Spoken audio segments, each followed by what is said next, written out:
अस्सलामुअलैकुम वरहमतुल्लाहि वबरकातुहू। उम्मीद है स्टूडेंट्स आप सब खैर से होंगे।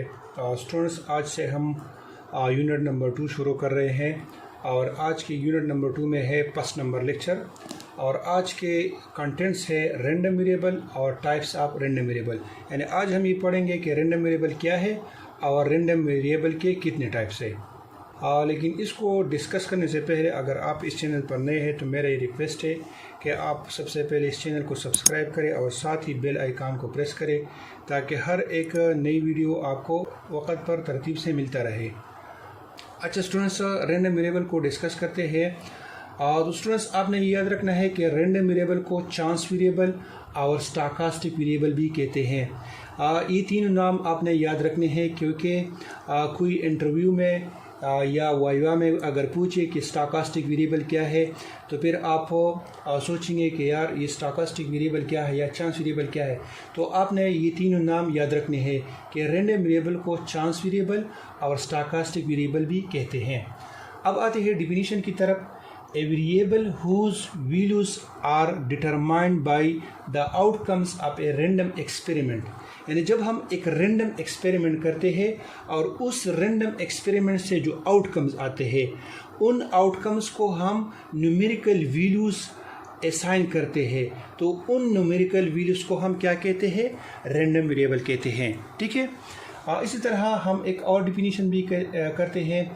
Random variable is a numerical description of a random experiment. यानी जब हम एक रैंडम एक्सपेरिमेंट करते हैं और उस रैंडम एक्सपेरिमेंट से जो आउटकम्स आ जाए, जो रिज़ल्ट आ जाए और उस रिज़ल्ट्स को हम न्यूमेरिकल फॉर्म में प्रेजेंट करें, न्यूमेरिकल वैल्यूज़ उसको असाइन करें, तो उसको हम क्या कहते हैं? रैंडम वेरिएबल कहते हैं।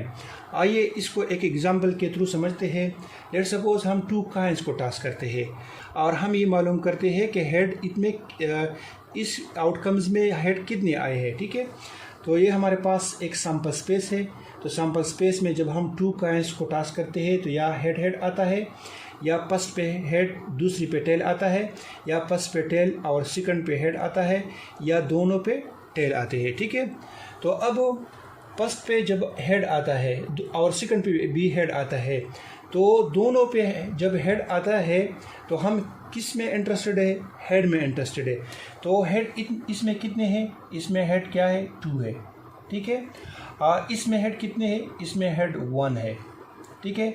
और इसमें हेड कितने? इसमें भी हेड क्या है? 1 है। और इसमें हेड कितने? इसमें हेड 0 है। तो हमारे पास ये हमारे पास रैंडम एक्सपेरिमेंट हमने किया है। उस रैंडम एक्सपेरिमेंट से हमारे पास ये आउटकम्स आए हैं। इन आउटकम्स को हमने ये वैल्यूज़ असाइन की है 0, 1 एंड 2। ठीक है। तो हमारे पास ये 0, 1 एंड 2 ये क्या है? ये हमारे पास क्या है? रैंडम वेरिएबल है।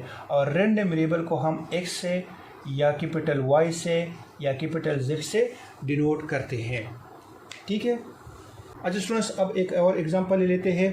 हमारे पास एक फैमिली है, उस फैमिली में 2 चिल्ड्रन है, लेकिन हमें ये एग्जैक्ट पता नहीं है कि इसमें मेल और फीमेल कितने हैं। तो हम एक रैंडम एक्सपेरिमेंट ले लेते हैं। ठीक है। और इसके पॉसिबल आउटकम्स हम ले लेते हैं। तो पॉसिबल आउटकम क्या है हमारे पास? हम बॉयज़ में इंटरेस्टेड है, ये आपने याद रखना है। हमारे पास पॉसिबल आउटकम्स क्या है? एक सैम्पल स्पेस ले लेते हैं, एक सैम्पल स्पेस बना लेते हैं। तो हम एक रैंडम एक्सपेरिमेंट्स करते हैं कि इस फैमिली में ये पॉसिबल है कि दोनों बॉयज़ आ जाए, ये पॉसिबल है कि फर्स्ट बॉय हो सेकंड गर्ल हो, ये पॉसिबिलिटी है कि फर्स्ट गर्ल हो सेकंड बॉय हो, और ये पॉसिबिलिटी है कि दोनों क्या हो? गर्ल्स हो। ठीक है। तो अब इसको हम रियल नंबर से डिनोट करते हैं, इसको रियल नंबर असाइन करते हैं। तो इसमें बॉयज़ की तादाद कितने हैं? 2 है। ठीक है। इसमें बॉयज़ की तादाद कितनी है? 1 है। इसमें बॉयज़ की तादाद कितनी है? 1 है। इसमें बॉयज़ की तादाद कितनी है? 0 है। तो ये 0, 1 और 2 ये हमारे पास क्या है? ये हमारे पास रैंडम वेरिएबल है और इसको हम x से भी डिनोट कर सकते हैं, कैपिटल Y से भी डिनोट कर सकते हैं और कैपिटल Z से भी डिनोट कर सकते हैं। ठीक है। तो ये सिंपल है कि जब हम एक रैंडम एक्सपेरिमेंट करते हैं और उस रैंडम एक्सपेरिमेंट से हम जो हमारे पास जो आउटकम्स आते हैं उन आउटकम्स को हम न्यूमेरिकल वैल्यूज़ देते हैं, उसको न्यूमेरिकल वैल्यूज़ असाइन करते हैं, तो उन न्यूमेरिकल वैल्यूज़ को हम क्या कहते हैं, रैंडम वेरिएबल कहते हैं। ठीक है। अच्छा स्टूडेंट्स, अब आते हैं टाइप्स की तरफ, यानी रैंडम वेरिएबल के कितने टाइप्स है। तो आपने याद रखना है कि रैंडम वेरिएबल के 2 टाइप्स है। ठीक है। नंबर फर्स्ट है डिस्क्रीट रैंडम वेरिएबल और नंबर सेकंड है कंटिन्यूस वेरिएबल। अब वो डिस्क्रीट रैंडम वेरिएबल और कंटिन्यूस रैंडम वेरिएबल को फर्दर डिस्कस करते हैं। अच्छा स्टूडेंट्स, अब आते हैं डिस्क्रीट रैंडम वेरिएबल और कंटिन्यूस रैंडम वेरिएबल को एक्सप्लेन करते हैं। तो सबसे पहले डिस्क्रीट रैंडम वेरिएबल को एक्सप्लेन करते हैं। टेक्स जंपिंग वैल्यूज़, क्या मतलब ये है कि जब हम एक वैल्यू से दूसरी वैल्यू तक जाएंगे तो हम डायरेक्ट जंप लगाएंगे। जंप लगाने के क्या मतलब है? मतलब ये है कि हम काउंट करेंगे चीज़ों को, काउंटेबल हो। ठीक है। जहाँ पर काउंटेबल यानी काउंटिंग आ जाए तो उसको हम डिस्क्रीट रैंडम वेरिएबल कहते हैं। इसको हम एग्जांपल्स से समझते हैं। Let's suppose number of rooms. Let's suppose एक घर है या एक स्कूल है, इसमें कितने रूम्स है, कितने कमरे हैं। ठीक है। यानी कमरों की तादाद, ये हमारे पास क्या है, ये डिस्क्रीट रैंडम वेरिएबल है। इसी तरह number of children in a family, एक फैमिली है, एक ख़ानदान है, उसमें चिल्ड्रन यानी बच्चों की तादाद, कितने बच्चे हैं, 2 है, 3 है, 4 है, 5 है, 7 है, 9 है, 10 है। ठीक है। तो ये हमारे पास क्या है, ये हम काउंट कर सकते हैं ना। तो जहाँ पर काउंटेबल हो, जहाँ पर चीज़ों को काउंट किया जा सकता हो, तो उसको हम डिस्क्रीट रैंडम वेरिएबल कहते हैं। इसी तरह नंबर ऑफ चेयर्स, कितनी चेयर्स है। ठीक है। एक रूम है या एक स्कूल है, उसमें कितनी चेयर्स है। इसी तरह number of students in A class या इन ए कॉलेज या इन ए स्कूल, स्कूल में कितने स्टूडेंट्स है, क्लास में कितने स्टूडेंट्स है या कॉलेज में कितने स्टूडेंट्स है, यानी स्टूडेंट्स की तादाद। तो ये हमारे पास क्या है, डिस्क्रीट रैंडम वेरिएबल है। इसी तरह number of patient in A hospital है, उसमें पेशेंट मरीज़ों की तादाद कितनी है। लेट्स सपोज हमारे पास 5 मरीज़ है और एक ऐसा मरीज़ भी है जिसके न हाथ है और न पाँव है। ठीक है। लेकिन फिर भी वो क्या है, वो एक बंदा है, उसको हम एक काउंट कर सकते हैं। तो ये हमारे पास क्या है, डिस्क्रीट रैंडम वेरिएबल है। तो सिंपल ये है कि जहाँ पर काउंटेबल हो, जब हम चीज़ों को काउंट कर सकते हो, तो उसको हम डिस्क्रीट रैंडम वेरिएबल कहते हैं, यानी जहाँ पर किसी किस्म का फ्रैक्शन ना आ जाए। ठीक है। तो उसको हम डिस्क्रीट रैंडम वेरिएबल कहते हैं। और डिस्क्रीट रैंडम वेरिएबल में बी नेगेटिव एंड में बी पॉजिटिव, यानी इसको हम इस तरह लिख सकते हैं, माइनस में भी आ सकते हैं और प्लस में भी ये आ सकते हैं। ठीक है। और जब हम डिस्क्रीट रैंडम वेरिएबल की प्रोबेबिलिटी डिस्ट्रीब्यूशन बनाते हैं तो उसे हम डिस्क्रीट प्रोबेबिलिटी डिस्ट्रीब्यूशन कहते हैं। समझ में आ गई।